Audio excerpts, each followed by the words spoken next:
Lors de son audition, les questions posées par les enquêteurs à Michaël Robin portent sur 2 sujets. Le premier, relatif à la reconstitution de messages téléphoniques entre le gardien du MHB et son ancienne compagne. Celle-ci l'interpelle sur l'existence de ces paris. Lui-même était au courant. Sa position, c'est de dire j'avais entendu qu'il y aurait des paris sur ce match. Mais comme je suis quelqu'un, enfin, je suis pas joueur, ça m'intéresse pas. C'est vrai que j'ai fait un peu la politique de l'autre. J'ai pas voulu savoir. J'ai pas cherché à en savoir plus. Mais j'avais entendu parler, oui, de paris sur ce match. Ça, il l'a dit aux enquêteurs.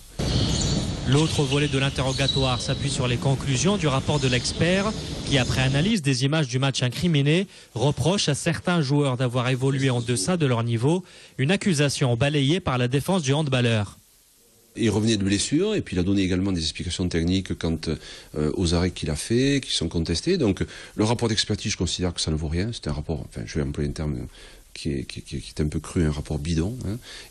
Pour moi, il ne risque rien dans la mesure où je considère qu'ils ne rapporteront jamais la preuve. D'abord parce que c'est pas la réalité, et ensuite parce que le dossier ne le démontre pas, qu'il a parié sur un match et qu'il aurait fait exprès de rater des arrêts ou de laisser passer des buts en première mi-temps. Le rapport de l'expert, justement, cristallise toutes les critiques entendues pendant toute la matinée en tant que témoin. William Acombré s'en est pris vivement au travail de Pierre Salé, l'expert nommé par le juge d'instruction Thomas Mendel. Je lui ai dit, écoutez, essayez de faire toute une saison en entier, essayez d'être bon à chaque match. Et moi, je pense que c'est un monsieur qui s'emballe un peu vite quand même, parce que lorsqu'on prétend que certains joueurs ont mal joué, il faut quand même avoir certaines preuves, et je pense que moi, en tout cas, dans mon cas, prétendre que j'ai mal joué, comme j'ai dit, je trouve vraiment que c'est une insulte envers moi et envers ma famille. Car...